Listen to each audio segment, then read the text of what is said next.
naye cannot differ abo abagundi abafino babadde bangamba tusobola okukola convoy motoka yekulemberamu nekolaki I cannot fall into the hands of my enemies. Your enemies.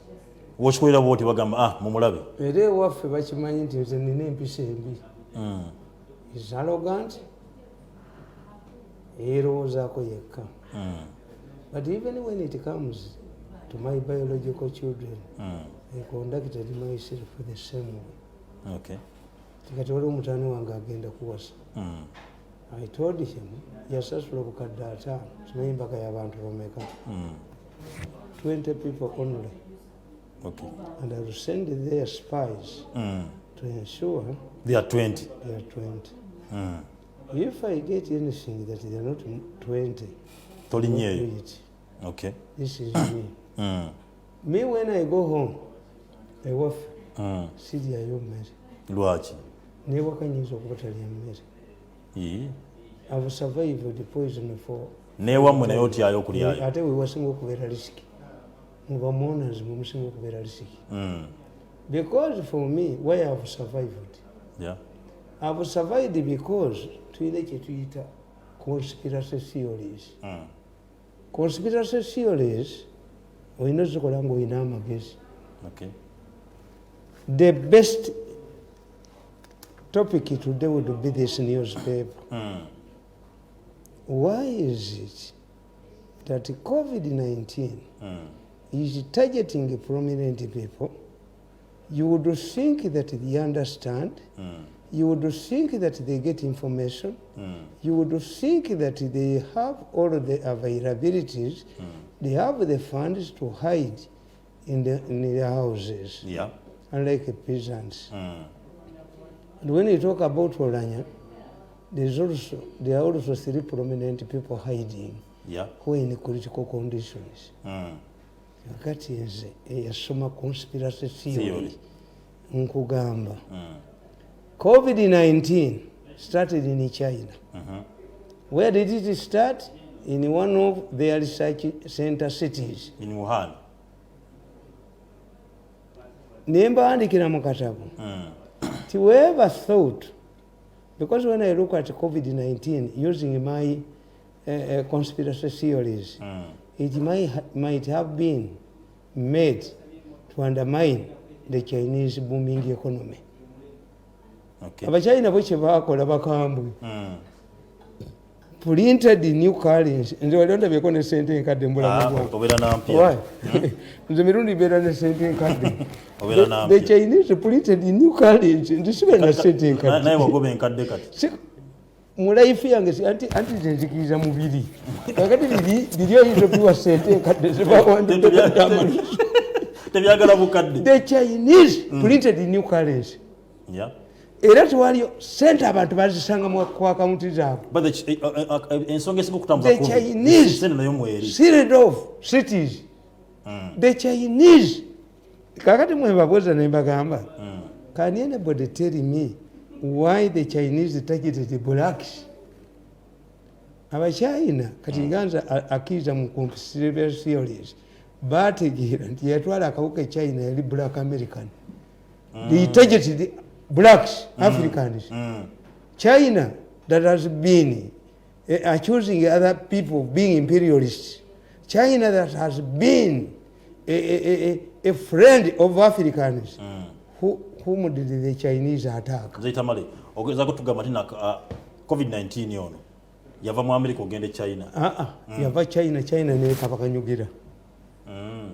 Prime Minister wa Italy yazina amazina naganti Chinese movie. Trump naganti that is a Chinese disease. Yeah. Era Pompeo, you see for me, ntunulira nnyo quote abakulembeze ze boogera. Pompeo yagamba, the former Secretary of the United States, unless we get information from China, it will be very difficult to eradicate COVID-19 because the Chinese have not given us information. When the World Health Organization man tried to get information from China, Trump cut off aid to World Health Organization. nze statement na training okusoma statement z'abakulembeze. Yeah. I depend on court. Nti bwe bakuba Pearl Harbor eyali president wa America yagamba we can negotiate but not forced to negotiate and we shall not negotiate under pressure. Okay. Prime Minister Awedde-He Netanyahu yagambye if the people's destiny to us is to take us to the opposition, we humbly accept. Let us go to the opposition and fight this bad government. Kufu yagamba, we decided to come to court. Now that the court has pronounced itself that elections were not rigid, then we must accept the court ruling. Waliwo bannange bendaba. Let him not come into my lane. You are admitting one thing. We are all drivers. Okay. We are tipper because you are speeding at the same speed like I'm speeding. Unless it does not meander into my lane. Is the country lane? Nabalabye Joe. A way of giving me money. I will not allow this man to access his project. Okay, you said a rich Mirundi is dangerous, but have you tested if a rich Mirundi is a nuclear bomb, then a poor Mirundi is a marijuana smoke. Byombiso byagala. Kakati nkubulya negamba. I look at this. My brother died. Ne ku kisaawe Entebbe badde bamuyita Tamale Mirundi. Era yajjalanga nti ojje abantu bakutegeere. Abalala bafudde baliwo. Ku kisaawe Entebbe. Mukazi wange was targeted kubattanga abakazi. Yali amulwalinga into trap naye fortunately n'amugamba nti nvudde bweru nyinza okugulira emmotoka na biki. My wife, they drive the best. I have all the tribes of vehicles. Nsobola kuwasa nti ndi mukadde. I traced this man. I dismantled the group etta abakazi. Organ, ne balumbe mukazi wange. I dismantled. That's why they are in Hague. Next month, on the 3rd, you will see people going to Hague. Their chairperson has decided to fake sickness, babagala Hague. Sekuddayo kuwulira mugundi. Ku Zoom. Attacking my family. Mutani wange bamukuba. Naye yamukuba. Yakuba abantu jjo n'akuba amasasi. Okyamuwulirayo ate waffe nasabayo death penalty. Bajja baba mwaso omuntu. Kakati nze nkugamba. If President Museveni believes that the coronavirus is a health problem, it is not a health problem. You explain to me, these are people who make news. These are people who make news. In America, the same. When you look at the people who were the first people to be killed by coronavirus, it's the same. Musicians, artists. At one time, even the Queen was evacuated. Prince Henry, the Prime Minister of Britain, is just different from fear. Therefore, coronavirus cannot be approached from one angle. Me, I'm tempted to believe, as a student of conspiracy theories, tuyinza n'okubanga tuyinamu abantu abaagemebwa edda nga bo tekabakwata naye nga bakatambuza. When I look into my phone, most of the people bembadde manya bali prominent are dead. How? Lumbe ekirumu. Olunonyamu abanene bokka. Abaana batusana okugamba nti kawuka k'abagagga. Andi ate kawuka k'abagagga naye waffe era kayi baatugamba nti abaava e Tanzania baabaloga ekituufu. Kakati kyenkubulira, this is an international. My advice to government is simple. Government must send people to China. This is the only time we are sending people to China. We should take people to China for advisors. Okay. The only people that have defeated this virus without a cure are the Chinese. The Chinese. If you people think that we are very close to China, I think as a theorist, waliwo abalaga nti abange oba muli bakwano ba China nga tebayamba. Kubanga if we had moved to balokole in America, the balokole would bring drugs here. True. Somebody is telling you that these people, the Chinese, much as you rely on them, they are not reliable. They cannot save you from danger. Era bw'otunuulira G8 eya today, their struggle was on China, Biden and the group, how to neutralize China. Okay. Kakati, it seems, where I was disappointed, Museveni kuganti hostage. Me I cannot support. Kubanga nkubuulira ne gamba nti Museveni akoze ebintu bingi nnyo nga si hostage. Museveni has defeated. Museveni wherever there was a rebellion in Teso.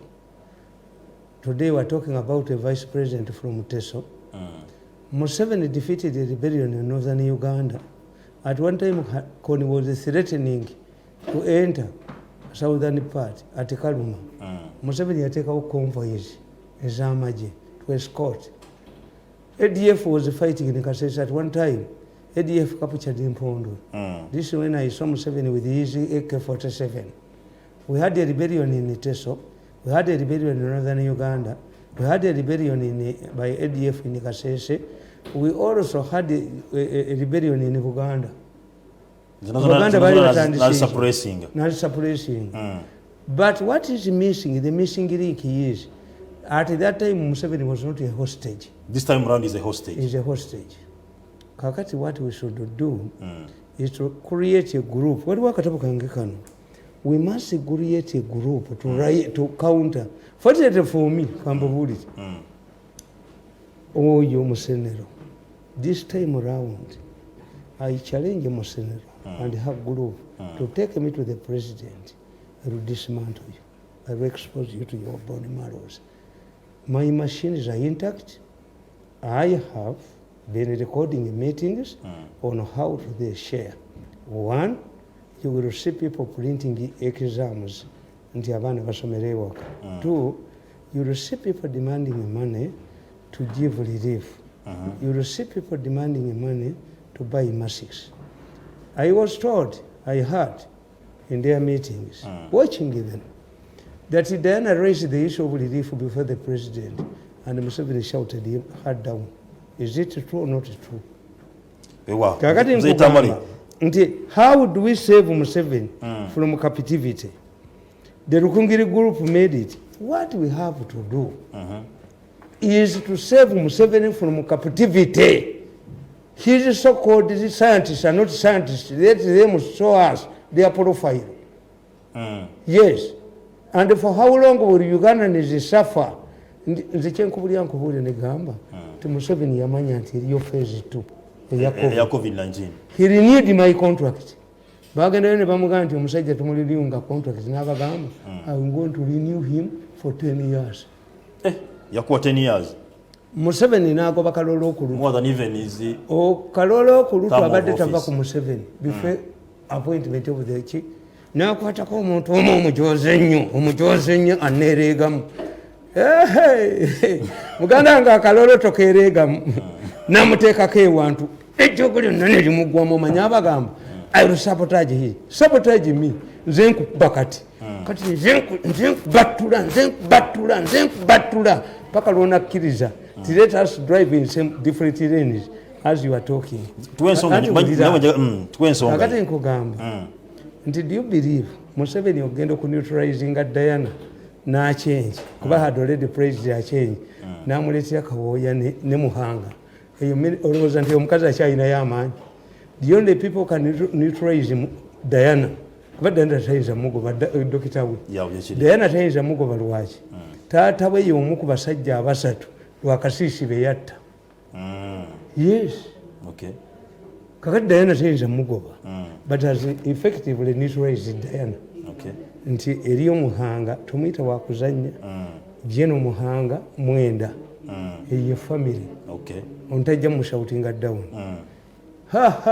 hajati kawoya simwangu ajja kuyola kana akakazi akafulumya eddirisa eyo ministry agikoze eki najjajjayo Lumumba ayitoka ti Lumumba yamugamba ti Lumumba omanyi Lumumba sister wange yajja nalaba ne maama wange era these days bw'ovuma abantu nga teyakomawo muwala wange kundaba waliwo negundi eyamuwonya okumwokya. That's why I'm not a tribalist. Lumumba is paka musoko va musambi kankunda ize munyankole eyayamba mama wange singa nalwiso yaliwo mama wange yali badde mufu yeyajja president mu meeting namugamba nti nalwiso yagaliza abantu okufa abaganda bomba manyabo kakati oli muganda kakati nkugamba nti otafiiri namuteeka mu internal affairs ono omukazi yamugamba a clue Museveni directed yakulo to arrest 2 people abali muleyo olw'okubba amasanyalaze olw'okubba sente z'amasanyalaze akulo n'agaana Museveni abuuza are these idiots still breathing in Ugandan air akulo yagaana omukwata kakati nkyakala akola agaane otafiira mukanyuge mu ddirisa otafiira genda weiti kakati nkugamba nti muhwezi olwatuddewo basasipekete abakatumba tebatandise bakwata omwomu these are liberatory areas. Kakati nze nkugamba nti Museveni yategeera he knew Museveni lokusifa eno situation agimanyi yagitegeera n'agipulaningira kakati the situation we have eriemu nti bano mwe temunnategeera nti Yesu yazuukidde nti Diana takyalina maanyi Prime Minister's office erimu ono mukazi nabbanja n'abawulidde nga bagamba the issue is not being in government, the issue is maneuvering. Wamate mwakyogedde wamanchi kube ate nina ne video wamanchi kube bye mwayogedde kakati nze nkugamba kyetulina okukola kiri kimu. We should not glorify Musenero's committee. Musenero talina patent. Nabawulidde nga bagamba have you talked to the doctor? Yes, the doctor is intelligent and he is ready to deal with us. Okitegedde Musenero ngenda kuba Musenere wa Musenero under 24 months because ndaba tujitudeka kadde kandi anti nkubuulidde kyekikulu ekiriwo that is ekituufu ekikulu ekiriwo kakati kankubuulire do you know nti akakiiko akaali kakulirwa Katongole kakuŋŋaanya ssente ne kagenda mu Toyota ne kanegotiatinga ne Toyota ne baba discount more than 200 vehicles are coming. Kakati akakiiko ka Musenero kaagala gamba nti ke kaziguze. Has anybody told you that the Katongole committee the money got from donations they went to Toyota negotiated the discount and the 200 vehicles are coming? Ne Museveni yaiza kubanga takimanyi tewali bukyayogeddwako yes kubanga mmwe mbagamba nti mmwe ekisibu ekibaliko nti bamafiya babalimba bamafiya beefuula ab'ekitalo nzisina wa kitalo gwenda bamu kubanga nga nagambye nti oyo alidduka mu Uganda bw'anaaba tanvuddeeko is up to him. Nze munwanye naye emyaka 8 amuwo hardened. If it is driving in different lanes who should live with the other? Go on to andika noyingiri njo nkufumuleyo byonna byemukola mbimanyi. Kakati nkugamba nti bakatongole bagula emmotoka ekitegeeza bano bahamu Museveni kitagamba kubanga tulina kakati we are zeroing on what? President Museveni tazaawo mmere no relief. President Museveni tazaawo Gold. But you know, masks. People have been buying them. That's what I told you. Nti Museveni undermined his early achievements by a total lockdown. Prime Minister yagambye bagenda kubayamba bana Uganda bana bepuwa bagenda kubawa sente mobile money. Ati kakati nkubuulira. Kani beta mtegera bwe bantu. And let me tell you. Nti ekyo nakyo kankibabuulire. President kati kiyo kitegedde kiri. Ti the Katongole committee collected money, negotiated with the Toyota to bring us more than 200 vehicles. Yeah. Has anybody said about it? No. Because once you mention this, the 200 vehicles are coming, arising from money collected on the initiative of the president. Then they will not have the excuse of buying a new vehicles. Yeah. Musenero, tajja kufuna excuse ya kubba. Is the doctor cooperating? Musenero wali duse. Relief teriyo. Museveni should not involve himself in relief. No. What should be done? Yesterday nabadde owaponye. Aponye nakugamba nti ebijanjalo bine babiwamu ettaka. Era aponye namugambye nti yampadde ssente. Naye aponye namugambye nti I'm happy that you recognize that I helped you. That's Mirundi. Mirundi does not operate on money. If anybody goes to Aponye's place, mu biseera bino yalowooza nti agenda kujjayo ssente. I told you Aponye. Aponye I'm happy nti when I ring you will respond. Others don't.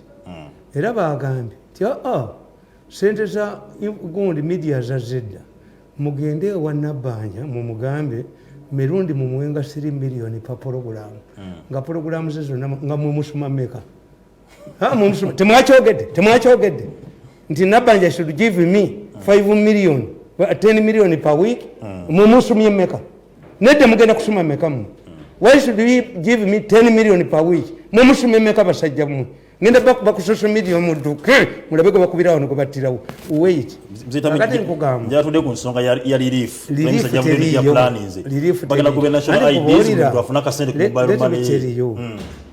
President Museveni yayita ba delegates ne bagenda ekololo nga mbabazi ye secretary general sente zavaako oba Museveni yakwata sente endala. Have you forgotten that this is not the first time government use direct payment says? But delegates bajje kololo ne bagamba Mbabazi ye secretary general nti sente ziremedde kusimu. And Museveni did not pursue the matter, yalagira sente endala. This is how we treat his people.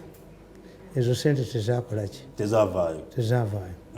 One of the reasons I told Lumumba, nze abantu bagamba nti ntulira ne Museveni to discuss issues. No. Manyi Museveni how he does. I worked with him for 14 years. I can predict Museveni's moves. Kubanga Museveni talimba, Museveni all his gundi objectives and he looks far. Kakati Lumumba okubeera minister in Prime Minister's office, it disappointed her as Secretary General. But I told Lumumba, your experience for the first time under Lumumba is the best Secretary General Uganda has ever, government has ever had. Lumumba yugumulapa. Ye best Secretary General. The first Secretary General Yalika Konge shortly fell out with the vote. The second Secretary General was Grace Ibingira, almost top of your vote. The third Secretary General of UPC was going to Felix Onama, connived with Amini to top of vote. The other Secretary General was Mbabazi, almost removed Museveni. The Secretary General, there are two Secretary Generals who have never attempted to remove their leaders. Who is a Kirundi Musoga and this woman who is a Musoga. Lumumba. Basoga trusted. They are very trusted. And they are stubborn. They tell you the truth. They are like, not like a Baganda. Why? Why you mukuru mutide gwe mungambire? No. That's why people don't think that I'm Muganda when I'm real Muganda. But brought up by my father for a different purpose. Nti a Muganda like me, no Muganda could come here. Nga Muganda we yafudde gwaddako. Kituufu. Neyenze nalemere Rwanda. Abana bange babiri baafa. Nga president agenda kubeera ne press conference ekyanika. Ne banga nti abaana bo bafudde. Twajjanga embalalo kukima wose ne banga nti you children are dead. Nagenda nenkavalinga president Habyarimana ne Museveni ekyanika. They are dead already. Okay. Because we are alive. Should I be good? Kept there. That's why my family does not understand me. Tata wange yangamba nti ekitegeeza ne bwendifana tojja kuziika ne mugaa nti ate bw'ofanga nina emirimu enkya era baziika bwe bakuziikirawo. That's why I don't attend the burials for my Muslim relatives. Mumuli bakambwe mumuziikirawo. Kakati nkugamba nti ekyakubya gundi Lumumba mujjukira nti Lumumba bamuwoganira nga kaka yabikoze owaayiso ng'ono omukazi gwe bayita Mula ali mu State House ayagala bwa Secretary General ne bawuganira Lumumba had to be Enambole. Lwaki Lumumba had put money on the account of the lower committees. Lumumba okutwaka sente ne zituuka kuba campaign managers bamukuba ne bamuwoganira. Whoever does good things, whoever wants to rectify Museveni's blocked system becomes a goon. Nekyo bagenda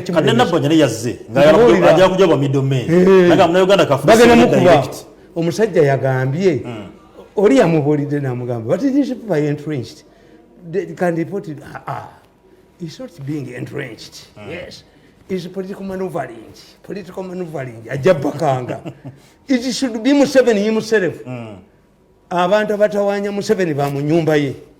I can repeat it 100 times. Abatawanya Museveni ba mu nyumba ye. Let Museveni put his house in order. Bebakanga abantu. Wanga meeting yagituze ya family. Teyavaamu ka. Ono teyamatira. Ademu yokubi. Okubanze. Gwokubeera kuwanika obugulu. Osanya nange omukongozi sijja kubatula. Mukamba buli. Abasajja bayina all of the money available. Lwaki ebyuma byange bibakwata ne kumakya kati bayina meeting mu Serena. Nimvudde wange ngambalabo. Temuyina meeting mu Serena mu. Discussing how to share Museveni's budget.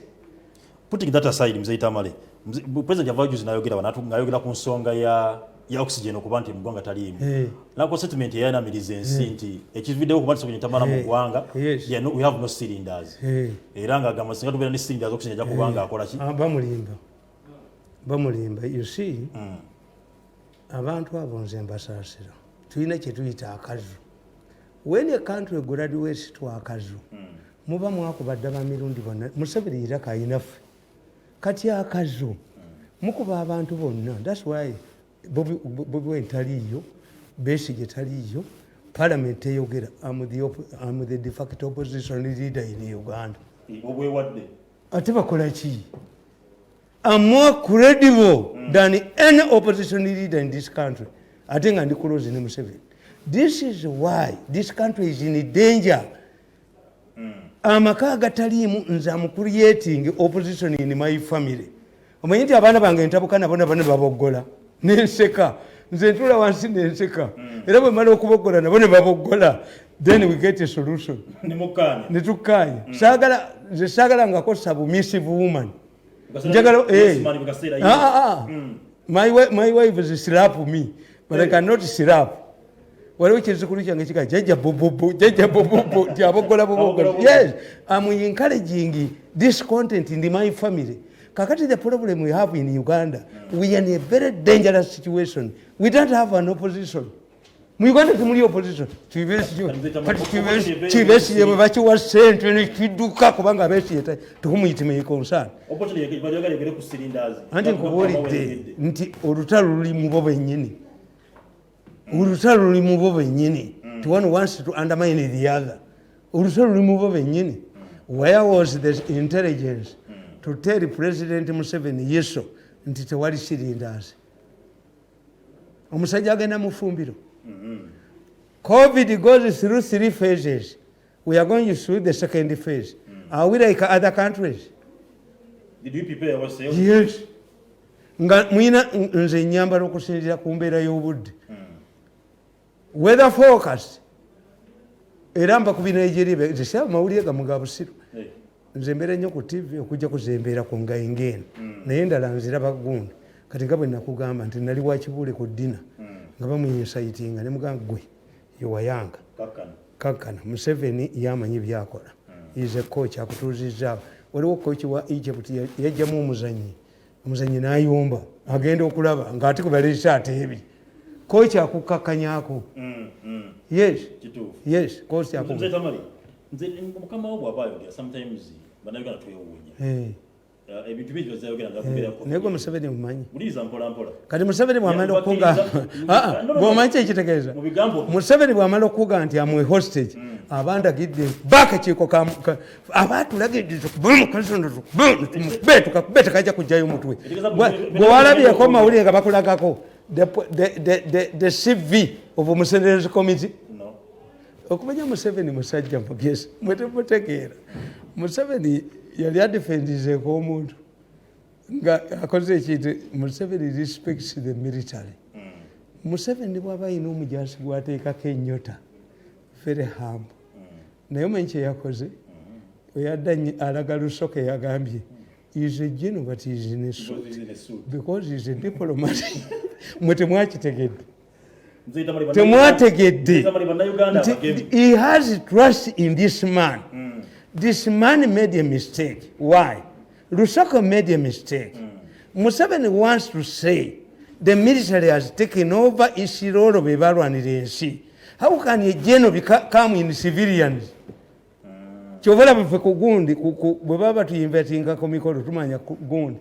ataya ono Lusoke teyategedde nti ekikulu Museveni yajje obwesige mu civilians ba Kalolo wants the military to be seen to take a charge yajidde mu suuti naye yamudefendize Lusoke don't put on the suits again no don't put on the suits again olatwali Belgium Museveni agenda okulaba omanye abamawulire baavu kati babawanga sente bakuwa sente mu State House every year eza winter clothes kati bazirya ne bazirya bambi poor pay kati president agenda okulaba omusajja nga yambadde esaati mu winter na I don't want to be accompanied by shabby people. What happened? Namuga lwaki gwe toyina ngoye za winter. Museveni is a humble man, very humble. I like him. Namuga sente siziyina yabalagira bamukulire ki engoye za winter sente yali aziridde sente za winter yali akoze kyekyo kyeyakoledde ono next time General Lusoke come dressed in a military attire because the president wants, in my opinion, to tell the public that they have shifted from civilians, the Kalolo Kurutos, to soldiers. Kakati, abajasi mu nsi yonna, you go to Pakistan, the economy belongs to the army. You go to Thailand, the economy belongs to Gund. You go to the United States, all of these soldiers, the former commanders, the former generals, go to security companies. They have absorbed the security. It's only here. Bannayuganda abageme tebakizwa kuba nti bataaya mu ggwanga kuba yisi avudde ebweru anti nkubuulidde akiza okuba nti ataayaya ensonga ey'okubira abasuubuzi badde basaba bale nga bagenda bagulire baggyeemu akasente kabe kubaleka ebizimbe ebizimbe byasiringiddwa babisiiri anti ye president bwetuli embeje tulimu olwaleero to me muzetamaliwulizo tulina embeje tulimu twetegese kimala anti nkugamba tulina ICU ziri mu 2 nkugamba ezo figure amaze emyaka n'otetekera covid I want to tell you bano bayagadde kubba sente and if you look at the figures I've told you nti for me I'm suspecting a foreign power why Bobi Wine was brought by CIA abantu bafa bali mu America no mzee tabasigana kiza allegations wangamba abantu bebambulira reka CIA mugambye nze nina gondi conspiracy theories no wangamba abawa bebambulira so CIA what happened in the USA immediate after COVID was discovered in USA prominent people died. If you picked a newspaper from US at that time ono byatugamba n'abanene ono bafa yes kakati nze sibaga nti kyekyo ekyokubiri nenkugamba nti Museveni yatulekedde tukuba omukazi omu nze omukazi ngenda muwemula my machines are on you madam I know all the meetings I know all of the deals you are discussing somebody went and met a very powerful person in this country you will go on a lot of money allocated to education nzibe nambi yina but because somebody said that let us drive in different lanes. let us drive in different lanes, Your Excellency. Let us drive in different lanes. Naye, lane you're driving iramu, if you don't adjust the speed, tujja kulaba kadduka mwanda weya ng'ebikoyi bizitowa. I'm telling you. Kakati nze nkugamba. Nti what should we do? Yes. One, we should dissolve the Musenero committee. Tujiwe. Why? The Musenero committee, Museveni believes that this is a healthy committee. Yeah. What's the difference between Kalolo committee and the Musenero committee? Waliwo omusajja bwe twali tusoma psychology yatugamba nti abasibe baafuna omusajja omukulu w'amakomero omupya. Kakati omukulu w'amakomero omupya bwe yajja n'ababuuza nti mulyaki? Nti tulya amenvu 3 ku makya n'amagi 3. Tulya amagi 3 ku makya n'amenvu 3, tetulya kyaggulo. Kakati ono omusajja omupya n'abagamba mulya amenvu 3 ku makya ekyemisana, mulya amagi 4 ekyeggulo. The prisoners thought that there was a change. What this person, the new commander, the man who took over the prison, what he said was to divide. You are just dividing the meal. Yes. When you remove Kalolo Kulutu and you replace her with a Gund, what do we get? Musenero. Have you changed anything? You are dividing what was existing into 2 so that prisoners can have lunch and supper. A fundamental shift would be to give this man the general soke, all of the powers. Okay. Dissolve this Musenero. We don't need Musenero. Musenero comes for public awareness. Museveni had already achieved the public awareness. Yesterday, I moved through different places for my research. Other people hire me for research.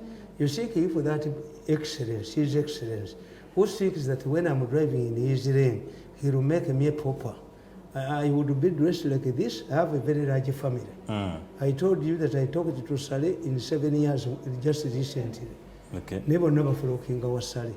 Saleh knew him. I knew him in the bush, 1983. I have my way of surviving. I protect my head. A virgin cannot become a virgin twice. Okay. Never. Kakati nzende ebintu ebyenkola natunuulidde nga tewakyali ayambala masiki. Ate matugambe tuddeyo wakati masiki twambala zaaki. Kakati Museveni's political awareness campaign has died because people are observing these measures as a safeguard against a total lockdown. Kakati Museveni bwajjawo lockdown ate singa omusajja agamba omukazi nti ngenda kuwa hijja, omukazi natandika okusaala.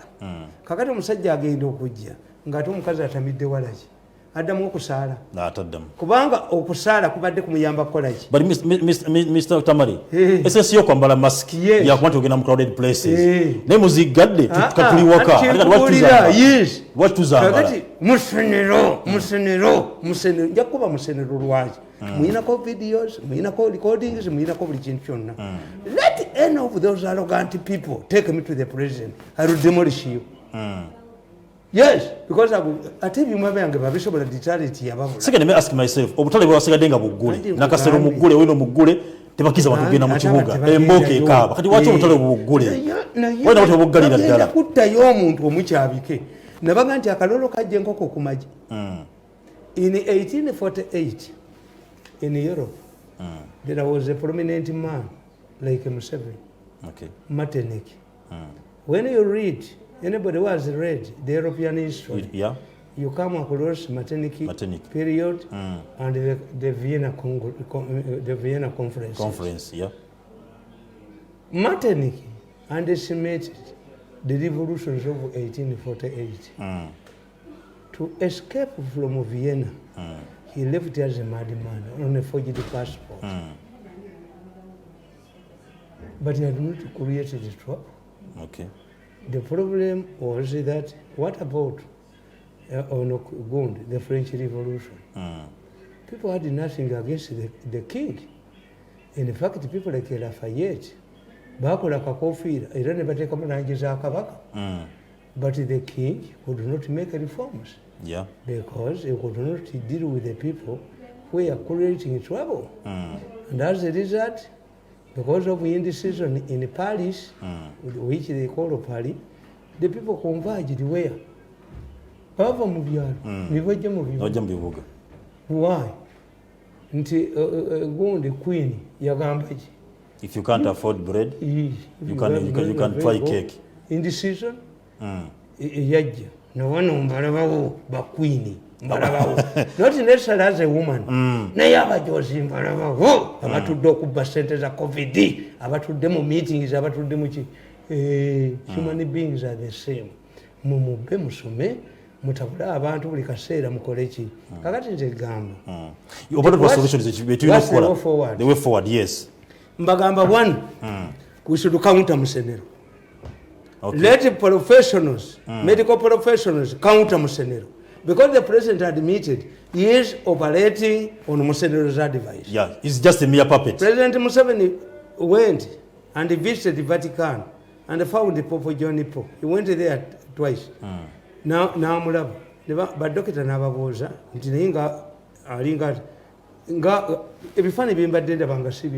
they got another doctor.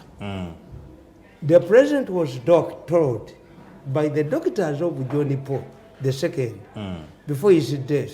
Bush went there and got Alina Sinai because Bush was facing an election. The doctors told him, President Museveni, we got another doctor. Whenever you see that things are not moving, what we don't change is a corpus. A corpus cannot be referred to another doctor. Kakati, what we have to do, having discovered that Katongole found collected money, and they are bringing 200 vehicles out of Museveni's initiative, this must be taken over by people like Ham. Okay. Abe mutieni abachi bonna kubanga luli tubadde tetwogera success ya initiative yani ya Museveni. You can continue with the Katongole and enlarge his committee. Okay. Abantu nga MTN nga bani. As long as the vehicles come, as long as the people know to send the task committee zakola zabakamulegera. Kati what you have to do kubanga sente za Mirundi echi. Ebiri. Near you know how mafias operate. Any money that comes out of parliament must be audited by the Auditor General. Yeah. But Museveni's initiative is audited by Museveni. That's why MPs of opposition, whatever gamba. Ne fund in again okubanti yewe abantu Prime Minister yalese. Ite mu parliament. Eleme kuyite. Ite mu parliament ebe audited. This is anti nakibagamba. Scholarships za State House where I benefited yabana bange basomebwe.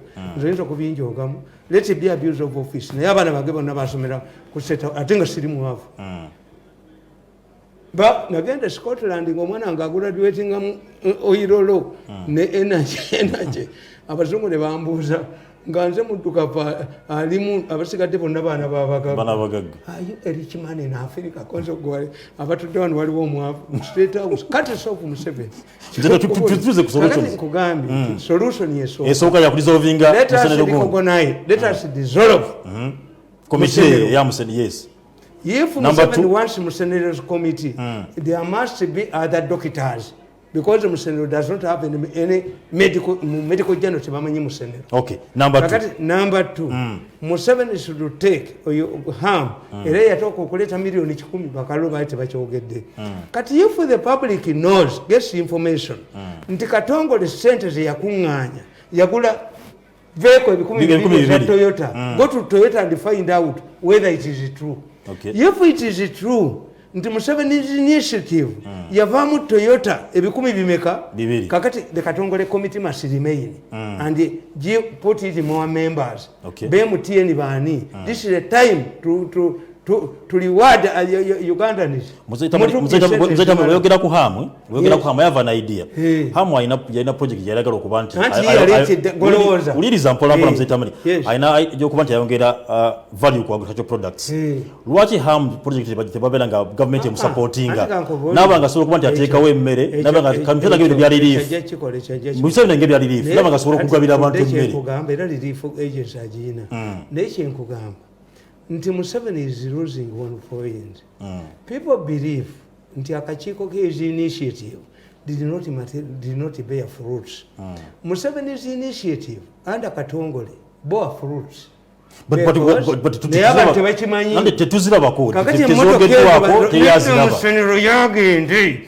Musenero go. Let General Rusoke take effective control of the task force. COVID-19 is no longer a health problem. All of us we know. Tuchimanyi. Abachaganye buganye. So take away Musenero's committee. That one Musenero, I can expose Musenero to the let the president call me with the Musenero Mumukbire. Omakutunga wanike. Alidamo kweba kanebe miezi emyaka mukaga ejidja. Amukbie mwabiza. Kakati nkugamba. The Katongole committee should come back. That is number 2.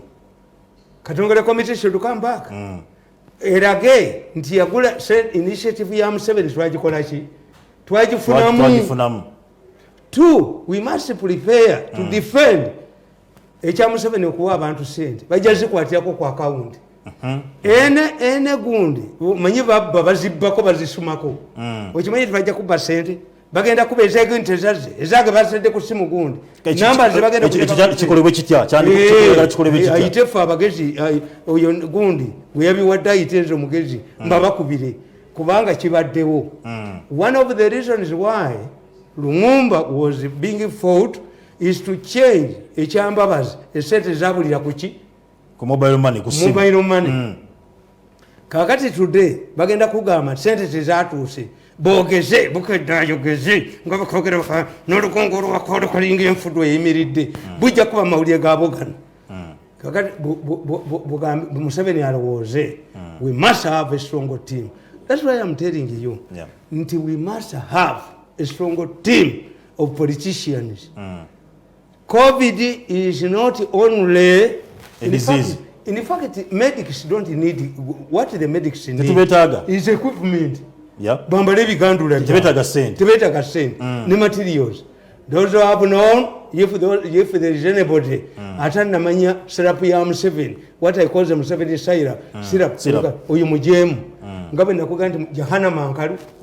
Kakati nakugamba nenkugamba nti abeeru kungiri group Mayombo yali asazeewo Besigye bamutwale mu court martial bamudemoting to captain bamudeploying e Congo. Ne baleeta Lukongere group to counter Mayombo. Nakugamba nti by the time government kugamba Major General Muhwezi, who had been earlier censored by Parliament under Byanyima's influence, saw some political gain from Dr. Besigye's travels. It was widely believed that Mayombo was influencing the president's mind on Besigye. In order to counter Mayombo, another lawyer Muhwezi stepped in. In fact, the Rukungiri group was perplexed by Muhwezi's intervention. They suspected that Muhwezi had joined their crusade to undermine their unity. This is because Besigye and Muhwezi were not seeing eye to eye. However, Muhwezi was on a different mission. Our usual opportunistic Baganda politicians who never hunt for their political meat but wait others to kill and share jumped on Besigye's bandwagon. Some of the leaders, including Haji Sebagala, Matian Sobuga, Kenny Chams, and others, joined the Rukungiri group crusade for the release of Dr. Kizza Besigye. They organized several demonstrations in Kampala to pressurize Museveni to release Dr. Besigye unconditionally. It was General Muhwezi who convinced the president to retire Besigye. The president and the Rukungiri group agreed as follows: that Dr. Besigye apologizes for his conduct, be retired from the army, organize a party to welcome him into civilian life, and thanked the president for pardoning him. The president was requested to preside over the party. However, he was to participate in the entire soccer match with President Kagame. Haji Moses Chigongo was assigned to represent the president at the Rukungiri function. As Chigongo was preparing to go, the information emerged that Besigye was going to use the party to declare his candidature for the presidency. Chigongo was on his way to Rukungiri. They are like warning bells in a car or barking dogs. If one responds in time, the first wave, the damage done is little. Yes. However, if the country rejects or ignores the warning bells, we are like the opposition in Uganda. I'm doing more opposition work at the same time retaining my closeness with the president. In Uganda, it's opposition.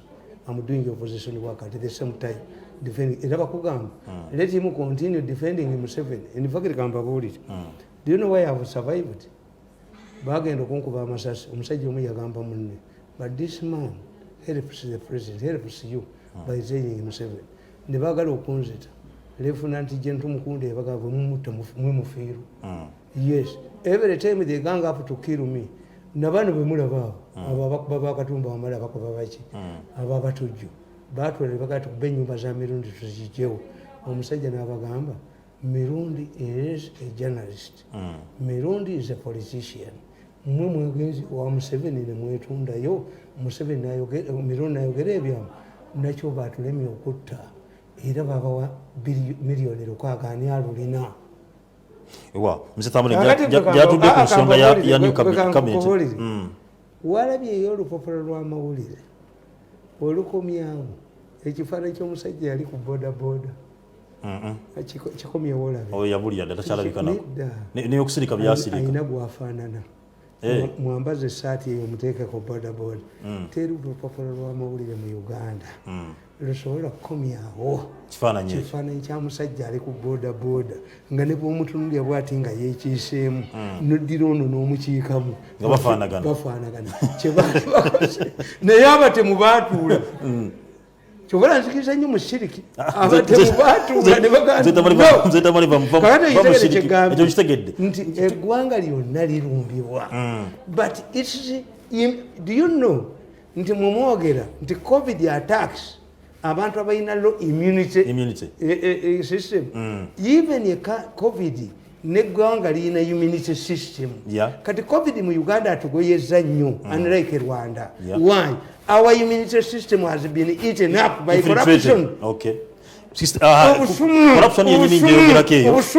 Obusuma bwe butukuba wano. Corruption ni njeyogerako. President yajjo abadde alayza aba ministers abalayidde abadde ku mukolo gw'okulayza ministers abaddeko eggulo yabasabye ku bantu tebakkiza ku bantu bali enguzi. Ne muzayita mecha neewunyisiza ba ministers abamu tebalabiseko ku mukolo ogwo era nga bagamba nti abamu balwadde nga Owekitiibwa Judith Nabakooba minister Evelyn Anite right honorable era kati minister omulamba Rebecca Kadaga Margaret Muhanga Okedo Olye Mire Babalanda tebalabiseko mu kulayira okwo. Nawandika akatabo kano katabo kadde Understanding Mafia Politics, a handbook for NRM cadres. Nembagamba, this is a handbook of cadres. Nembagamba nti ekizibu kya Museveni is one, unless Museveni changes it, abatigumya ensi abaleese problem mu gavumenti ye bamu nnyumba ye. I'm honest. Ekyo kyogera. Yes. I'm a very honest man. Kigira mu ministers okukolera ku ministers. Ye Museveni alowooza nti ba minister bajja gaana amasimu agava mu bantu bafu. Bajja gaana enguzi. Tekisoboka. Enguzi eva eno mu bantu be. Muzeyita amalirika naawe. Waliwo akatabo kange kennina. Asike kano kaakano. Kana akatabo kano. Why Museveni cannot understand mafia. Akatabo kano bw'okasoma kakulaga akatabo kano kakulaga nti President Museveni yaleeta 400 yagamba nkugamba The title of this book is Why Museveni Can't Understand Mafia. The members of the mafia gang first mastered the work methods of Museveni and came out with the following tactics. Okay. Tabasobola kubanga kakati yagoba ba minister agoba mukazi yagamba mukazi wange waliwo naye bamutambuza nedda bwogo okwata mukazi wenyina kati ya Museveni takwata kubabe. Museveni agamba bano temukkiriza. How once a family kasola ba family y'omukulembeze ng'egaziye it cannot control power. Family egezze. Kasa family egejja in a small country like ours. That's why me have survived because the president realized that I'm his supporter. Bagere bamugamba nti tumulindiwinga contract ye naganja jiriringa emirundi 10. Ne bamugamba ebyuma bimujje kubiketta nti nedda bikettemu. Ne bamugamba ebyuma biketta opposition nagana zisibeerayo. Naye for me nti amanyi kakati abalala bonna tebamanyi nti Nassali bamugobera ki bali bagala kubba ssente Kivumbi bamugobera ki bali bagala kubba ssente bo bwe bakutajetinga otawanye ensi talabwa Museveni atawanye ensi amumanyi bada n'emiriya y'ogenda agamba awava obuzibu amanyiwo lwaki takwatawo ate bwe wakyateka bano ku Museveni aliwo